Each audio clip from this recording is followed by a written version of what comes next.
नमस्कार साथियों। आज मुंबई शहर में दिल्ली के लोकप्रिय मुख्यमंत्री माननीय श्री अरविंद केजरीवाल जी और पंजाब के लोकप्रिय मुख्यमंत्री माननीय भगवंत मान जी और उनके साथ राज्यसभा में आम आदमी पार्टी के नेता माननीय संजय सिंह जी, साथ में आए हुए उनके पार्टी के राज्यसभा सांसद और युवा नेता माननीय राघव चड्ढा जी और दिल्ली की मंत्री महोदया माननीय आतिशी जी आज यहाँ मुंबई में राष्ट्रवादी कांग्रेस पार्टी के राष्ट्रीय अध्यक्ष और हमारे नेता आदरणीय शरद पवार जी को और उनके साथ हम सभी उनके सहयोगियों को आज केजरीवाल जी के और मान साहब के नेतृत्व में यहाँ मुलाकात हुई और देश की विभिन्न राजनीतिक गतिविधियों के बारे में चर्चा शीर्ष नेतृत्व ने की और खास करके वर्तमान राजनीतिक परिस्थिति के साथ साथ जो पिछले कुछ दिनों में सुप्रीम कोर्ट के माध्यम से उच्च न्यायालय सर्वोच्च न्यायालय के माध्यम से जो 5 बेंच की खंडपीठ जो 5 मेंबर कॉन्स्टिट्यूशन बेंच जो पिछले 8 वर्षों से दिल्ली सरकार की याचिका पर गंभीर तरह से सुनवाई के बाद अपने जजमेंट को पिछले कुछ दिनों में उन्होंने जो आप हमारे सबके सामने प्रस्तुत किया उसमें 5-0 के जजमेंट के साथ उन्होंने दिल्ली सरकार की जो याचिका है उसको मंजूर किया और जो दिल्ली सरकार अपने अधिकार के लिए लड़ रही थी, खास करके जो एडमिनिस्ट्रेशन के जो पूरे मुद्दे होते हैं जिसमें दिल्ली सरकार को स्वायत्ता होनी चाहिए, अधिकार होना चाहिए, क्योंकि दिल्ली एक नेशनल कैपिटल रीजन है मगर वहाँ की विधानसभा है और वहाँ के सरकार मुख्यमंत्री महोदय के चुने हुए मुख्यमंत्री महोदय के अधीन काम करती है, तो उनको सारे अधिकार जो मिलने चाहिए एक राज्य सरकार के, खास करके एडमिनिस्ट्रेशन ट्रांसफर पोस्टिंग्स के बारे में वो सुप्रीम कोर्ट ने मंजूर किया। लेकिन उसके पश्चात केंद्र सरकार ने ऑर्डिनेंस लाकर उस सुप्रीम कोर्ट के रूलिंग को एक नए कानून का स्वरूप देने का काम किया और वो ऑर्डिनेंस स्वाभाविक है कि ऑर्डिनेंस तब तक ही लागू रहता है जब तक वो कॉन्स्टिट्यूशनली पार्लियामेंट में, संसद में उसको पारित नहीं किया जाता है। तो आने वाले लोकसभा और राज्यसभा का जब सत्र शुरू होगा तो ये ऑर्डिनेंस भी वहाँ पर बिल के द्वारा, कानून के द्वारा वहाँ पर पार्लियामेंट में प्रेषित होगा और लोकसभा और राज्यसभा में दोनों सदनों को फिर उस पर मतदान करने का और बहस और मतदान करने का अधिकार रहेगा। तो इस बारे में भी माननीय मुख्यमंत्री अरविंद केजरीवाल जी ने और साथ साथ मान साहब ने भी पवार साहब से खास करके आगे आने वाले इस विधेयक के बारे में चर्चा की और उन्होंने कहा कि सभी विपक्षी दलों ने इसमें एकजुटता और एकता दिखाकर इस बिल का मुकाबला करना चाहिए।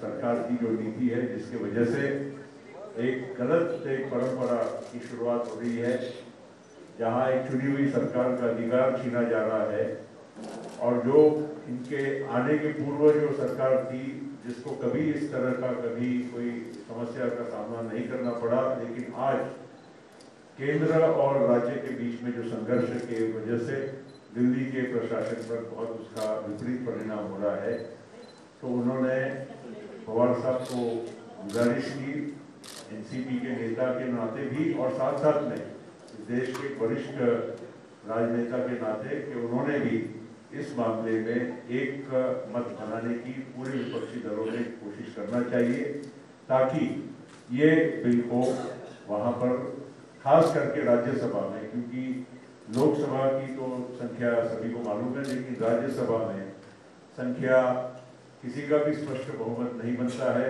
और सभी विपक्षी दलों ने, सरकार के बाहर वाले विपक्षी दलों ने एक होकर अगर मतदान किया तो उसका जरूर फायदा हो सकता है। तो ये बात आज मुख्यमंत्री महोदय ने पवार साहब के सामने रखी, तो मैं ज़्यादा वक्त न लेते हुए बाकी की बात वही करेंगे।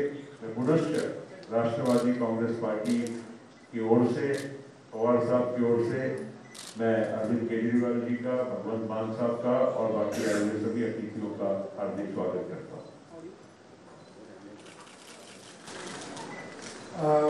सबसे पहले मैं शरद पवार जी का और उनकी पार्टी के सभी नेताओं का तहे दिल से शुक्रिया अदा करता हूँ।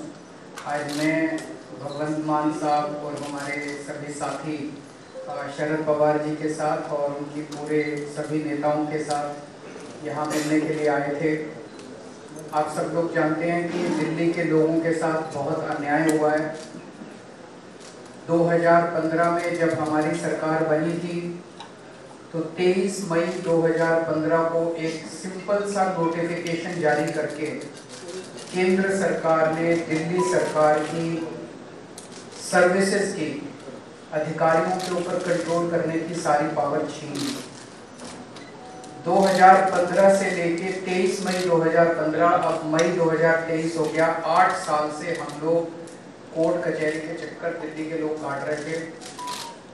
8 साल के बाद सुप्रीम कोर्ट ने 50 संविधान पीठ ने, कॉन्स्टिट्यूशन बेंच ने 50 से पूरा का पूरा ऑर्डर दिल्ली के लोगों के हक में दिया कि दिल्ली के लोग जो सरकार चुनते हैं उस सरकार को काम करने का पूरा अधिकार होना चाहिए। अगर वो काम नहीं कर सकती तो दिल्ली के लोगों को चुनाव करने की, सरकार चुनने की क्या फायदा। पूरा हमारे हक में आया। लेकिन जो लड़ाई 8 साल में हमने जीती, 11 मई को ऑर्डर आया, 19 मई को 8 दिन के अंदर इन्होंने ऑर्डिनेंस लाके उसको खत्म कर दिया। सारी पावर वापस, उन्होंने कहा कि केंद्र सरकार के पास या केंद्र के एलजी के पास सारी पावर होगी। तो जैसा अभी एक्सप्लेन किया कि अब ये बिल के रूप में आएगा पार्लियामेंट में, तो हम पूरे देश में एक पार्टी के पास जा रहे हैं, उनसे निवेदन कर रहे हैं कि दिल्ली के लोगों के साथ न्याय होना चाहिए। दिल्ली के लोगों के लिए समर्थन मांग रहे हैं कि जब ये संसद में बिल आएगा तो उसका और इसको बिल को हराना है। तो मैं एनसीपी का, पूरी पार्टी का, शरद पवार साहब का खास तौर से तहे दिल से शुक्रिया अदा करता हूं कि उन्होंने पूरा समर्थन देने की हमें आश्वासन दिया है कि जब ये बिल राज्यसभा में आएगा तो राज्यसभा में इस बिल को पास नहीं होने देंगे। जैसा भी प्रफुल्ल पटेल साहब ने बताया कि राज्यसभा के अंदर किसी भी पार्टी का स्पष्ट बहुमत नहीं है, तो अगर नॉन बीजेपी सारी पार्टियां इकट्ठी होती हैं तो ये बिल गिर सकता है। पहली चीज ये कि ये दिल्ली की लड़ाई नहीं है, दिल्ली के लोगों के साथ जो हो रहा है ये पूरे फेडरल स्ट्रक्चर की लड़ाई है।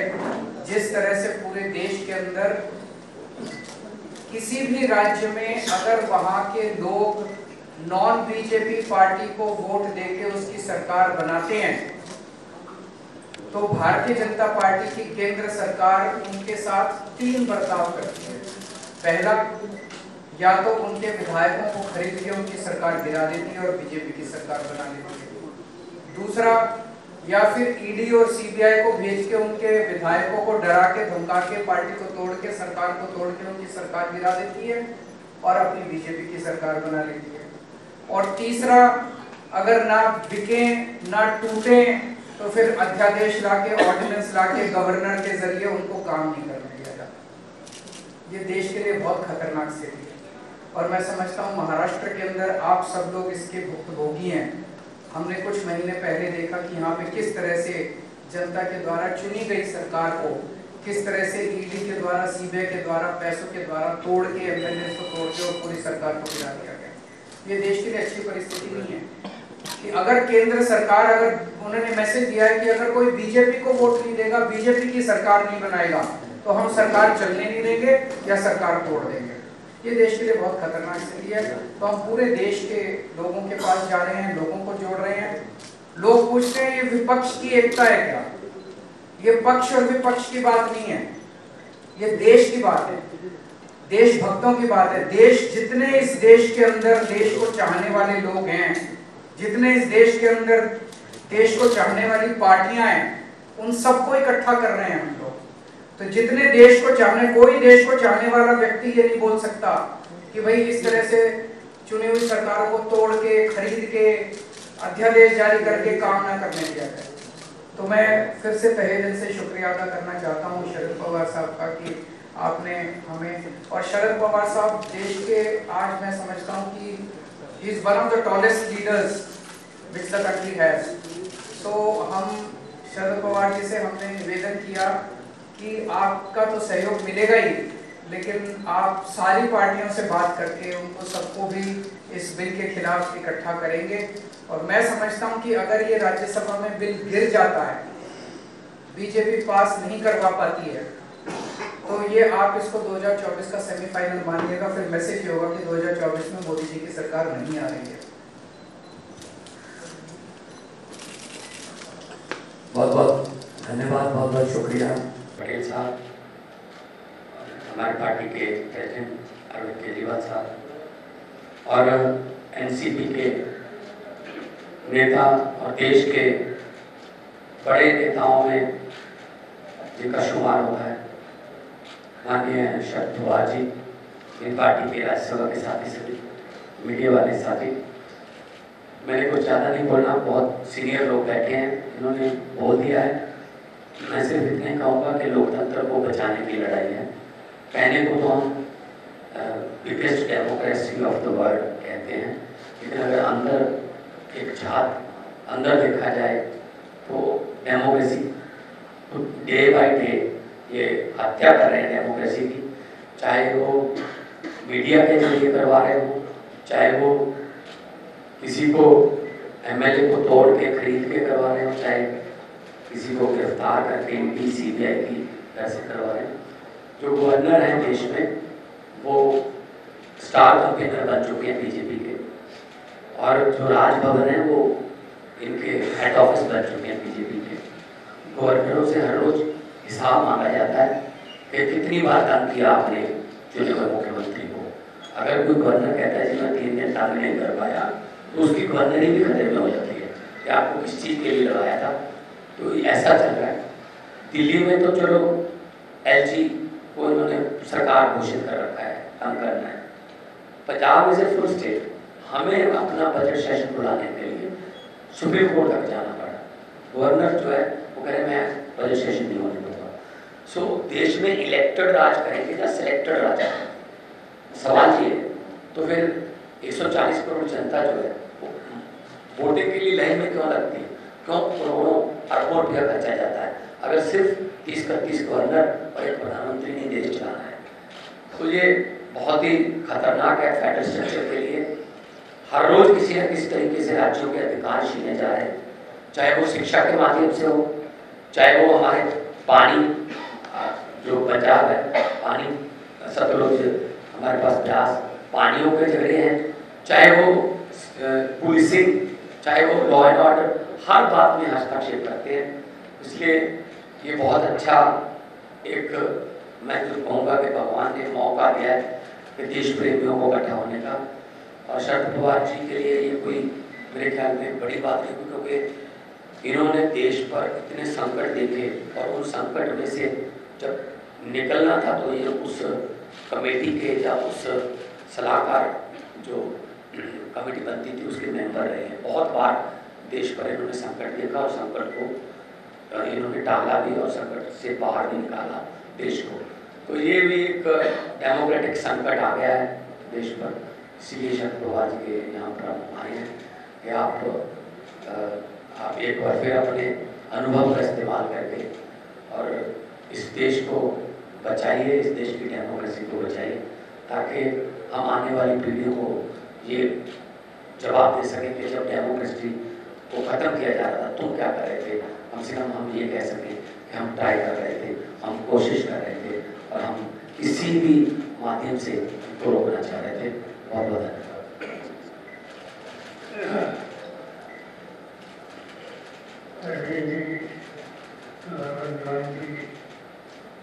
उनके साथ खड़े हुए हमारे साथी दोस्तों,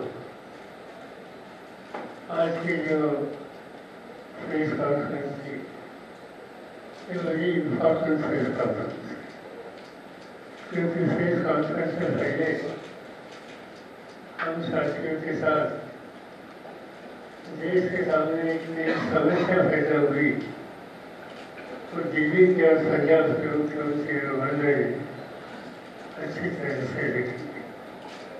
इशू दिल्ली का है ऐसे हम मानते नहीं। हम मानते हैं कि ये पार्लियामेंट्री डेमोक्रेसी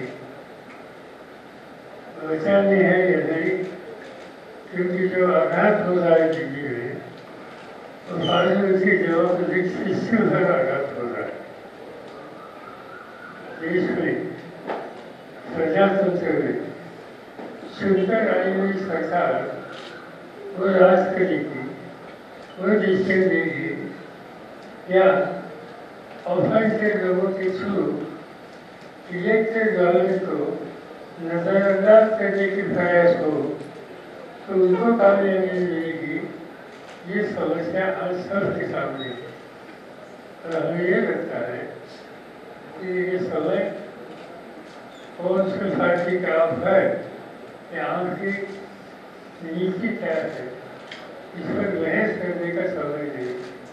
ये समय है प्रजातंत्र बचाने और उनकी डेमोक्रेसी बचाने के लिए और आम जनता का वोट लेकर अपनी सरकार बनाने का जो अधिकार है, ये आम जनता के वोट देने का अधिकार वो बचाने के लिए आज अर्जुन जी श्रीमान साहब यहाँ आए हैं इसमें समर्थन मांगने के लिए। और मेरा कहना इतना है, मेरी पार्टी की तरफ से साथियों की तरफ से और मुझे पूरा विश्वास है कि वाराणसी की जनता भी जो अजीत जी ने सुझाव दे दिया इसका समर्थन करेगी। राष्ट्रवादी कांग्रेस पार्टी अपनी तरफ से तो पूरी तरह से मदद करेगी, मगर अभी मैं सोच रहा था कि अभी जी मुझे पार्लियामेंट असेंबली में आकर 56 साल हो गए, 56 ईयर कंटिन्यूस की। और इससे 56 साल का एक फायदा होता है कि देश के कौन से भी राज्य में जाए वहाँ कोई नेता हो,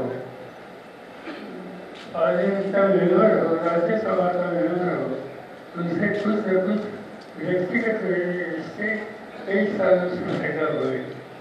कई लोगों के साथ मैंने काम किया और इससे सवाल दिल्ली का या आपका नहीं, ये सवाल देश में इलेक्टेड गवर्नमेंट को राज कराने का जो अधिकार लोगों ने दिया है, इस पर हमले हो जाए तो उससे बचाने का सवाल है। और इससे मेरी तरफ से हमारे पार्टी के तरफ से तो साथ मिलेगी, मगर अन्य राज्यों में जहाँ जाकर हम कुछ बातें बता सकते हैं, उनको आपके साथ आने के लिए सुझाव दे सकते हैं कि ये भी जिम्मेदारी कुछ हद तक हम लेंगे और हम आपके साथ करेंगे। आप यहाँ आए, मैं सभी साथियों के साथ उनको धन्यवाद देता हूँ। आप लोगों को कुछ सोचना हो तो आप सोच सकते हैं। सर, सबसे बड़ा सवाल है, सर बड़ा सवाल ये कि कांग्रेस पार्टी ने अब तक मन इस मुद्दे पर नहीं बनाया है। आपका क्या आप भी कांग्रेस पार्टी पे इस मुद्दे पर बात करेंगे, क्योंकि उनकी स्थिति साफ नहीं है अभी तक साफ। जहाँ तक इससे क्या बनाया नहीं बनाया इसके कोई ज्ञान नहीं, और मेरी सोच ऐसी है कि नॉन रिलीजियस जितनी पॉलिटिकल पार्टी है, इन पॉलिटिकल पार्टी जो नॉन बीजेपी है उनके साथ बात करें, उनको कन्विंस करने के लिए सुझाव देंगे और इनका सहयोग अर्जुन जी को मिलेगा, इस पर ध्यान देना हमारा फर्ज है, चाहे कांग्रेस हो चाहे बीजेपी जनता हो। अरविंद जी, एक बात यह है कि आप दिल्ली में कांग्रेस के खिलाफ लड़े हैं और कांग्रेस के प्रति आपका रुझान नहीं दिख रहा है कि जिस तरीके की आप महाराष्ट्र में आए, शिवसेना से मिले, एनसीपी से मिले, क्या कांग्रेस को आप मनाने या साथ में लेने का कोई विचार है नहीं? मैं यहाँ से जाने के बाद कल सुबह कांग्रेस अध्यक्ष खड़गे जी से और कांग्रेस के जो नेता हैं राहुल गांधी जी से इस मुद्दे पे और ओवरऑल देश के फेडरल स्ट्रक्चर पे जो अटैक हो रहा है उस पर चर्चा करने के लिए कल सुबह उनसे फॉर्मली टाइम मांगूंगा। एक सवाल यह है कि आप लोग लगातार कह रहे हैं कि बीजेपी लोकतंत्र की हत्या कर रही है, लेकिन जिस तरीके से सेंट्रल विस्टा पे अपोजिशन खिलाफ जा रहा है और अब बीजेपी के बड़े नेता और अलग अलग जगहों के सारे मुख्यमंत्री कह रहे हैं कि लोकतंत्र के मंदिर में उसके इनॉग्रेशन में न जाना, यानी अपोजिशन संविधान को नहीं मानता है। इसमें ये बात ऐसी है, जाना नहीं है कि देश में पार्लियामेंट की बिल्डिंग है, हम लोग उसकी बिल्डिंग में पार्लियामेंट में जाते हैं, दुनिया के लोग जब दिल्ली विजिट करते हैं तो जैसे राष्ट्रपति भवन देखते हैं, जैसे खुदा की पार्लियामेंट की बिल्डिंग में देखते हैं और वहाँ किसी ने कुछ अफसोस नहीं किया। और ठीक है, आपसे नया बना है कि बनाने की बात तो हम लोगों को किसी को मालूम ही नहीं कि इसकी आवश्यकता क्या थी, इस पर भी बहस हो सकता है। तो ये ईश्वर आज हम यहाँ निकलना नहीं चाहते, पार्लियामेंट में जब मौका मिलेगा तो वहाँ जरूर बात करेंगे। सर, एक सवाल ये है कि जहाँ आप लोग साथ आ रहे हैं, वहीं कांग्रेस में जो नेता है मणिकम टैगोर जी, वो ट्वीट करते हैं और कहते हैं कि 24% जो है CAGS के सर्वे में सामने आता है कि प्रधानमंत्री के तौर पर राहुल गांधी जी को प्रोजेक्ट किया जाना चाहिए, कांग्रेस से भी समर्थन मांगते हैं। ऐसे में उनका प्रोजेक्ट करना, उसको आप किस तरह देखते हैं? दोनों से जवाब चाहिए। नहीं, अभी तक किसी को प्रोजेक्ट करना या नहीं करना इसमें बात नहीं होती है। हम इतना ही सोचते हैं कि भाई इस प्रोसेस ऑफ डायलॉग ये शुरू करना चाहिए। नॉन बीजेपी पार्टी मिलकर इस देश के सामने एक स्टेबल और प्रोग्रेसिव गवर्नमेंट देने के लिए आज आवश्यकता है। इसमें कुछ मदद कर सकते हैं तो करने की आवश्यकता है, मगर इस पर न हमने अजीम जी से बात की न कांग्रेस से बात की। जब समय आएगा तो जरूर बात करेंगे कि अगर हम सबके मन में नेशनल इंटरेस्ट ये सबसे ज़्यादा प्रायोरिटी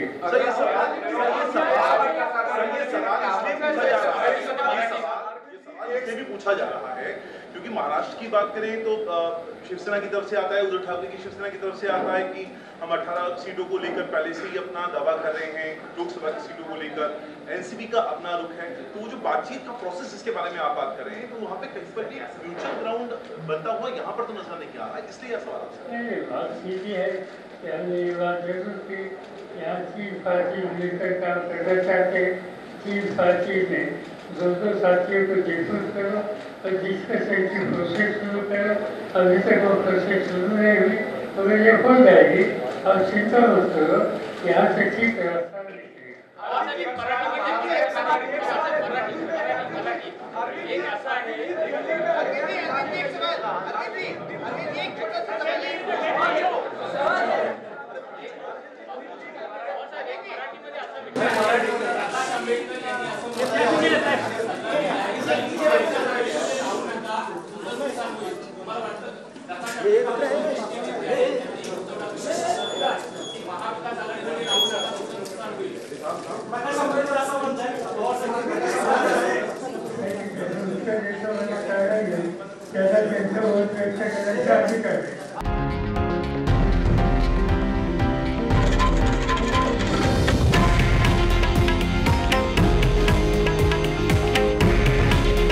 हे आहे देशातील नंबर 1 न्यूज नेटवर्क आणि आपण पाहत आहात TV9 मराठी।